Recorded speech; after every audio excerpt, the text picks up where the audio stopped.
नमस्कार दोस्तों, मेरे YouTube चैनल TVS पामिस्ट्री में आप सबका बहुत बहुत स्वागत है। दोस्तों, आज मैं एक थोड़े नए विषय के बारे में रोचक जानकारी देने का प्रयास करूंगा आप सभी को कि जुड़वां संतान रेखाएं। संतान रेखाओं के बारे में तो एक वीडियो मैंने पहले से बना रखा है, तो आज मैं आपको जानकारी देने जा रहा हूँ। जुड़वां संतान रेखाएं किस तरह से होती है हाथों में। बहुत से लोगों को जुड़वां संतान होती है तो उनके हाथों में ऐसी रेखाएं ज़रूर होती हैं, उसी का परिणाम होता है जुड़वां संतान।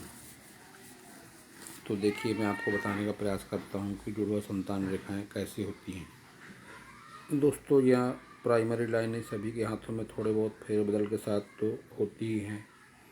यह हृदय रेखा, यह मस्तिष्क रेखा और यह जीवन रेखा। और संतान रेखा जैसे कि काफ़ी लोग जानते ही हैं, ये बुध उंगली के नीचे इस भाग पर कहीं भी ऐसी होती है विवाह रेखा। विवाह रेखा के ऊपर ऐसी छोटी बड़ी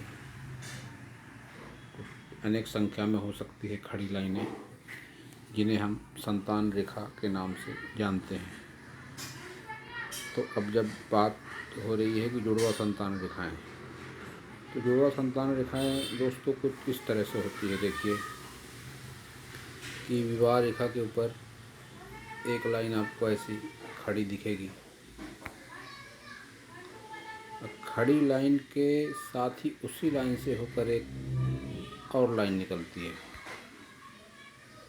इस तरह से।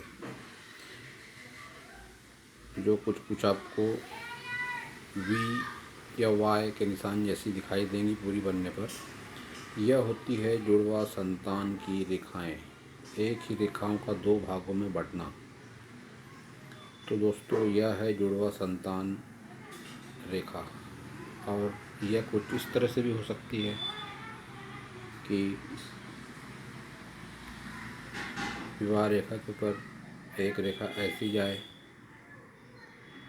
और जाकर के ऊपर एक फोर्क की तरह बन जाता है। त्रिशूल के आकार से थोड़ा हटकर इस तरह का एक फोर्क बनता है। तो दोस्तों, यह भी जुड़वां संतान रेखाओं का प्रतीक माना जाता है।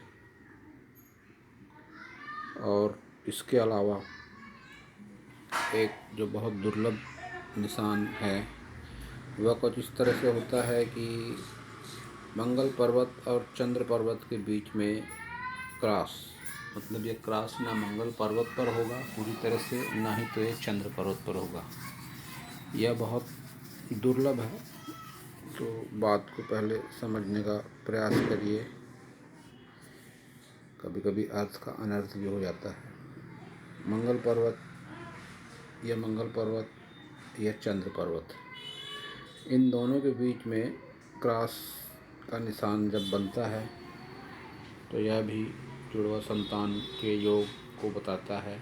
वो जुड़वां संतान लड़का लड़की या लड़का लड़का या लड़की लड़की कुछ भी हो सकता है, मगर जुड़वां संतान होती है ऐसे लोगों को। तो देखिए, ये क्रॉस कुछ इस तरह का बनेगा क्रॉस।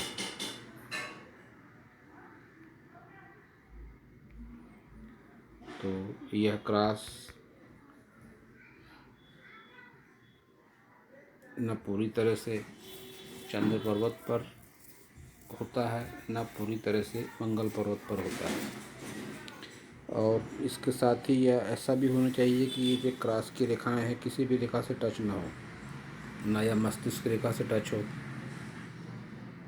न तो यह हृदय रेखा से टच हो, और न और कोई रेखा इसको टच करे, तभी इस क्रॉस का बेनिफिट मिलता है। ऐसा जुड़वां संतान का योग बनता है ऐसे क्रॉस से। तो दोस्तों, यह थी जुड़वां संतान रेखाओं के बारे में जानकारी। अगर आपको मेरी यह जानकारी पसंद आई हो तो आप मेरे चैनल को सब्सक्राइब करें, मेरे वीडियो को लाइक करें, शेयर करें। आप सबका बहुत बहुत धन्यवाद।